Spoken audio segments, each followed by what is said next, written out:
नमस्कार दोस्तों, आशीर्वाद ज्योतिष चैनल में आपका हार्दिक अभिनंदन है। तो फ्रेंड्स, फ्राइडे का दिन यानी कि सेंसेक्स की जो एक्सपायरी थी और हमारा टाइटल भी था गामा ब्लास्ट होगा, और आपने देखा कि सेंसेक्स हमारा पूरा मार्केट डाउन रहा। और जो हमने टाइमिंग्स बोली थी मॉर्निंग में 9:51 से 10 और 2 तक थोड़ा पॉजिटिव रहा, और उसके बाद हमारी दूसरी टाइमिंग 11 से 11:25 हमारा थोड़ा पॉजिटिव रहा, लेकिन उसके बाद मार्केट नेगेटिव रहा। और लास्ट में से हमने एक टाइम और दिया था 12:38 से 1:10, वहाँ नेगेटिव बोला था, और 1:49 से 2:18 तक नेगेटिव। तो फ्रेंड्स, हमने जो टाइमिंग्स बोली थी वो टाइमिंग एक्यूरेट रही और मार्केट का सेंटीमेंट नेगेटिव रहा। और आपने देखा कि जो हमारा सेंसेक्स है वो पूरा रॉकेट ही बना है, क्योंकि हाँ, तो कुछ लोगों ने उसमें प्रॉफिट बुक किया है जो पहले ही से BTST लेके गए थे, अच्छा प्रॉफिट किया है, और बाकी लोगों ने इसमें प्रॉफिट किया। कुछ लोग शुरू में मार्केट अप गया तो लोगों ने जिसने एंट्री ली तो वो लोग कॉस्ट टू कॉस्ट निकल आए, और कुछ लोगों के लॉसेस भी हुए हैं। तो यानी कि मिक्स रहा हमारा इस दिन। तो फ्रेंड, तो कल अब मार्केट में सबसे पहले आप देख सकते हैं कि इस टाइम पे सारी मार्केट पूरा ही एशियन, यूरोपियन और US मार्केट पूरा ही डाउन है। अमेरिकन 610 पॉइंट पे, और हमारा गिफ्ट निफ्टी भी अभी डाउन ही दिखा रहा है 87 पॉइंट पे। और हमारा चाइना, ताइवान और सबसे पहले जापान पे 6% का इफ़ेक्ट पड़ा है, और हमारा ताइवान भी 4% के लगभग नेगेटिव रहा। तो यानी कि पूरा ही यूरोपियन कह लीजिए, एशियन कह लीजिए, और हमारा US मार्केट सारे ही डाउन रहे।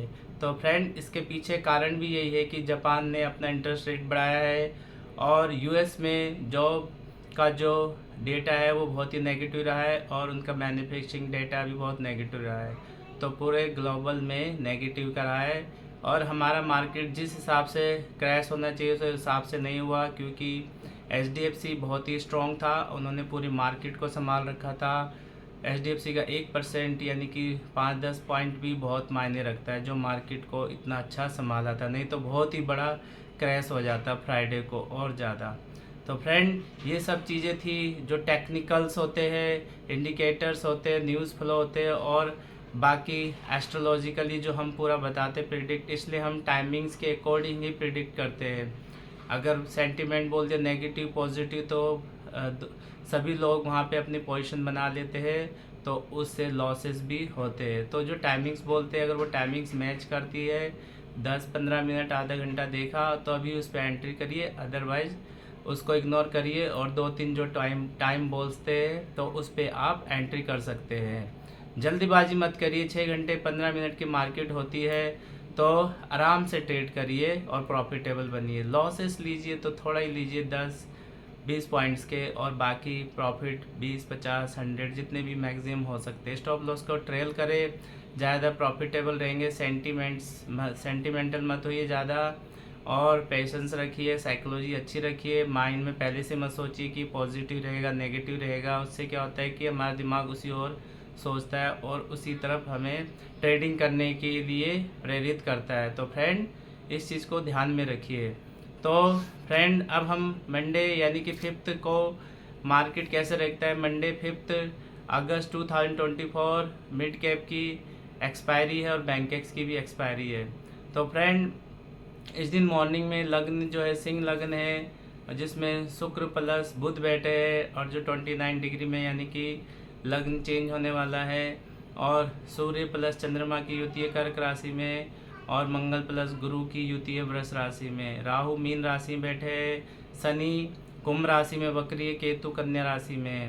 केतु की 9वीं दृष्टि मंगल प्लस गुरु पे है, शनि की 7वीं दृष्टि शुक्र बुध पर है जो नेगेटिव है, मंगल की 4थी दृष्टि शुक्र प्लस बुध पर है, ये भी नेगेटिव रहेगा। राहु की 5म दृष्टि सूर्य प्लस चंद्रमा पर है, यानी कि आत्मा कारक और मन कारक दोनों पर इफेक्ट पड़ता है, तो इससे नेगेटिविटी। गुरु की 5म दृष्टि केतु पर है।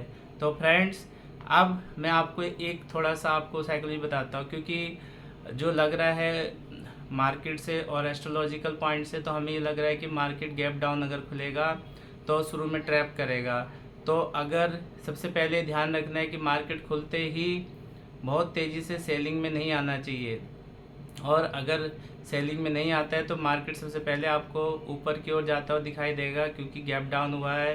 तो फ्रेंड, एक चीज़ और होता है कि बहुत बड़ा गैप डाउन हो या गैप अप हो, तो सबसे पहले मार्केट गैप डाउन में ऊपर की ओर जाता है, उसके बाद अपने रेजिस्टेंस से एक फिर सेलिंग होता है अगर मार्केट का सेंटीमेंट नेगेटिव है।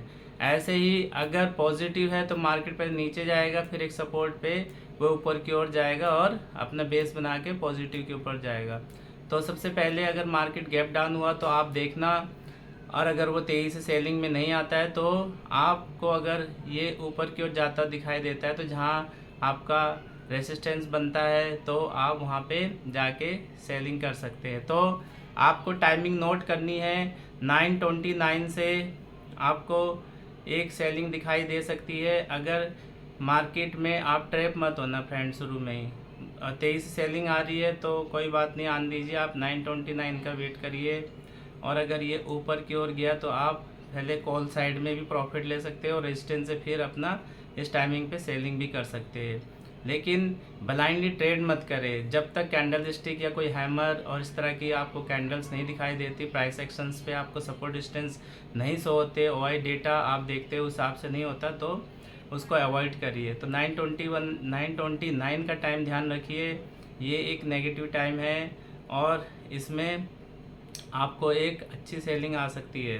तो फ्रेंड, ऐसे ही एक 10:43 से आपको 11:15 ये भी टाइमिंग एक नेगेटिव है। तो फ्रेंड, आपको ही ध्यान रखना है।